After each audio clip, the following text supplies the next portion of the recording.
जब जिद जुनून बन जाए और मेहनत इरादे से टकरा जाए तो इतिहास लिखा जाता है।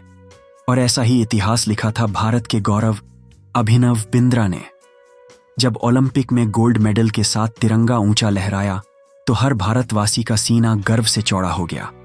लेकिन यह सफर आसान नहीं था। ये जीत सिर्फ एक निशाना नहीं था, बल्कि वर्षों की तपस्या, दिन रात की मेहनत और हार से मिली सीख का परिणाम था। इंटरनेशनल शूटर श्वेता चौधरी, जो बैंकॉक वर्ल्ड शूटिंग चैंपियनशिप में बिंद्रा की टीममेट रहीं, बताती हैं, बिंद्रा ने जो कहा वो कर दिखाया।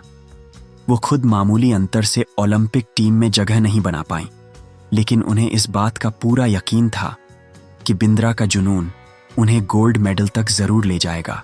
श्वेता याद करते हुए बताती हैं, एथेंस ओलंपिक में जब बिंद्रा पदक नहीं जीत पाए तो जैसे कुछ टूट गया था, लेकिन उसी टूटन ने एक नई शुरुआत दी। उसी दिन उन्होंने ठान लिया था, अब अगला मौका हाथ से नहीं जाने दूंगा। और वो अगला मौका था बीजिंग ओलंपिक। बैंकॉक की वर्ल्ड चैंपियनशिप के दौरान जब पूरी भारतीय टीम शाम को शहर घूमने गई थी तो अभिनव क्या कर रहे थे? वो जिम में पसीना बहा रहे थे, अकेले, शांत लेकिन संकल्पित। श्वेता कहती हैं, शायद एथेंस की हार ने उन्हें भीतर से बदल दिया था। अब वो पहले जैसे नहीं थे। जहां पहले वो साथियों के साथ हंसी मजाक किया करते थे, अब वो शांत और रिजर्व रहने लगे थे, क्योंकि अब उनका हर पल, हर सांस सिर्फ एक लक्ष्य की ओर बढ़ रही थी, ओलंपिक गोल्ड। उन्होंने खुद के लिए प्राइवेट कोच, पोडियाट्रिस्ट और फिजियो तक नियुक्त किए। वो लगातार विदेशों में जाकर बेहतर से बेहतर प्रैक्टिस करते रहे। फिर भी जब छोटी प्रतियोगिताओं में वो जीत नहीं पाए तो लोगों ने आलोचना की, कहा, क्या ये ही गोल्ड लाएगा? लेकिन जो उन्हें जानते थे, वो जानते थे कि अभिनव बिंद्रा वक्त आने पर जवाब जरूर देगा, और ऐसा जवाब देगा जिसे दुनिया याद रखेगी। और फिर बीजिंग ओलंपिक 2008। भारत के इतिहास में पहली बार एक अकेले भारतीय खिलाड़ी ने इंडिविजुअल गोल्ड मेडल जीता। नाम था अभिनव बिंद्रा। ये सिर्फ एक गोल्ड मेडल नहीं था, ये एक संदेश था कि जब लक्ष्य बड़ा हो तो त्याग भी उतना ही बड़ा होना चाहिए। जब मेहनत लगातार हो तो परिणाम असंभव नहीं होता, और जब जिद जुनून बन जाए तो इतिहास खुद को दोहराता नहीं बल्कि नया लिखता है। कुछ लोग इतिहास पढ़ते हैं और कुछ इतिहास बना जाते हैं। डॉ. एपीजे अब्दुल कलाम एक ऐसा नाम जो हर भारतीय के दिल में बसता है। एक ऐसी शख्सियत जिनका जीवन खुद एक जीवंत प्रेरणा है। 15 अक्टूबर 1931 तमिलनाडु के एक छोटे से गांव धनुषकोडी में जन्मा एक साधारण बालक, जिसके पिता मछुआरों को नाव किराए पर दिया करते थे। पर वह बालक सपने बड़े देखता था, इतने बड़े कि एक दिन भारत का मिसाइल मैन और फिर राष्ट्रपति बन गया। अपनी पढ़ाई का खर्च निकालने के लिए उन्होंने अखबार बेचने का काम किया। संघर्ष उनके जीवन का दूसरा नाम था, पर उन्होंने कभी हार नहीं मानी। डॉ. कलाम ने चुनौतियों को सीढ़ियां बनाया और भारत को सफलता की नई ऊंचाइयों तक पहुंचाया। 71 वर्ष की उम्र में भी वो दिन रात एक कर देश को सुपर पावर बनाने में लगे थे। देश के 11वें राष्ट्रपति बने डॉक्टर कलाम, और खास बात यह थी कि वे भारत रत्न से सम्मानित होने वाले तीसरे राष्ट्रपति भी बने। उन्होंने देश को अग्नि और पृथ्वी जैसी मिसाइलें दी, जिससे भारत की ताकत को पूरी दुनिया ने महसूस किया। लेकिन दोस्तों, यह सफर आसान नहीं था। एक बार एयरफोर्स पायलट के साक्षात्कार में वो 9वें स्थान पर आए, जबकि सिर्फ 8 लोगों का चयन होना था। उनका सपना टूट गया।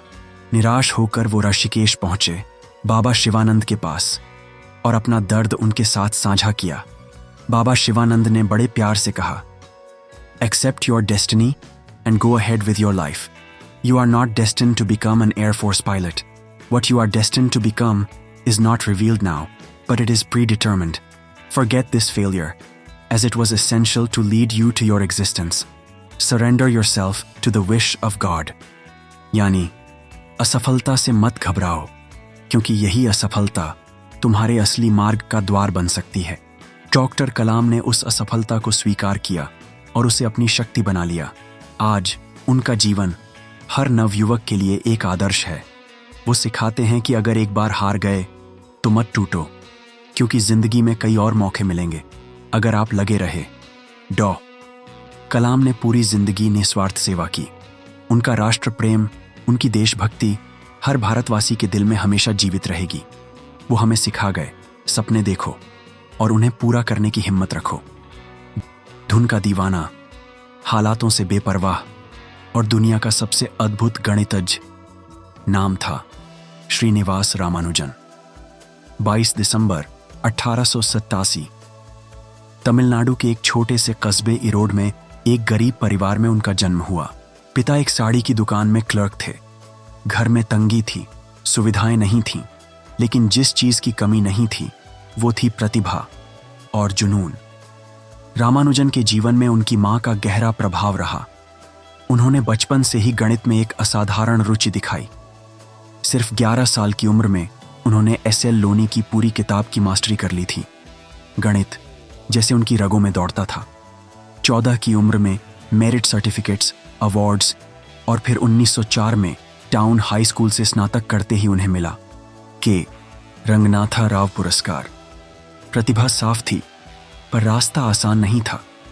1909 में उनकी शादी हुई और उसके 1 साल बाद उन्हें एक ऑपरेशन की जरूरत पड़ी। पैसे नहीं थे, पर एक नेकदिल डॉक्टर ने उनका इलाज मुफ्त में किया। वो ठीक हुए और निकल पड़े नौकरी की तलाश में। मद्रास की गलियों में भटके, ट्यूशन की, छोटी मोटी कोशिशें की, बीच में फिर बीमार हो गए, पर गणित से उनका रिश्ता कभी नहीं टूटा। और फिर किस्मत बदली। उनका परिचय हुआ नेल्लोर के कलेक्टर रामचंद्र राव से, जिन्होंने रामानुजन के गणितीय काम को समझा, सराहा और आर्थिक मदद भी की। 1912 में रामानुजन को मद्रास में एक ऑफिस में क्लर्क की नौकरी मिली, लेकिन वे दिन में ऑफिस का काम निपटाकर रात में गणित में खो जाते थे। खुद को खो देते थे उन संख्याओं में, उन सूत्रों में। फिर उन्होंने दुनिया की ओर रुख किया। इंग्लैंड गए, जहां उनके काम को विश्व पटल पर पहचान मिली। 1918 में उन्हें कैम्ब्रिज के ट्रिनिटी कॉलेज का फेलो बनाया गया। वो पहले भारतीय थे जिन्हें यह सम्मान मिला, पर उनकी सेहत ने साथ नहीं दिया। कमजोर शरीर पर मजबूत इरादे। आखिरकार 32 साल की छोटी सी उम्र में ये विलक्षण प्रतिभा दुनिया को अलविदा कह गई। लेकिन दोस्तों, वो चले गए, पर पीछे छोड़ गए हजारों फॉर्मूले, अनगिनत खोजें और एक प्रेरणा जो सदियों तक जिंदा रहेगी। श्रीनिवास रामानुजन, एक ऐसा नाम जो सिखाता है कि अगर जज्बा सच्चा हो तो हालात भी झुक जाते हैं। अगर ये कहानी आपके दिल को छू गई हो तो इसे ज़रूर शेयर करें, लाइक करें और हमारे चैनल को सब्सक्राइब करें, क्योंकि ऐसी प्रेरणादायक कहानियाँ आपके सफ़र को रोशन कर सकती हैं। धन्यवाद।